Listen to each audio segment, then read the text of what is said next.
काफी योजनाएं सरकार के पास लंबित पड़ी है, लेकिन वर्षों से सारे विधायकों की योजनाएं लंबित पड़ी है, उसकी स्वीकृति ना मिली, विभाग में भी पैसा पड़ा हुआ है। दूसरा एक महत्वपूर्ण विषय हमने लाया था कि भाई काफी योजनाएं सरकार के पास लंबित पड़ी है राज्य का, उसमें हमने केवल एक क्षेत्र को अपने विधानसभा को नमूने के तौर पर पेश किया था कि विधायकों के अनुशंसा के आधार पर आप जहर थान का घेराव, फिर कला संस्कृति केंद्र, तमाम चीजों का निर्माण करते हैं, लेकिन वर्षों से सारे विधायकों की योजनाएं लंबित पड़ी है, उसकी स्वीकृति ना मिली, विभाग में भी पैसा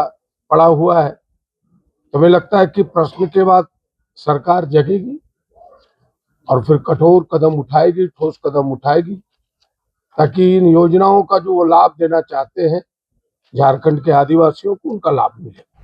अभी ब्रेन मैरो ट्रांसफर की जो बात हो रही थी, ट्रांसप्लांट की बात, अभी उसके अस्पताल बन रहे हैं,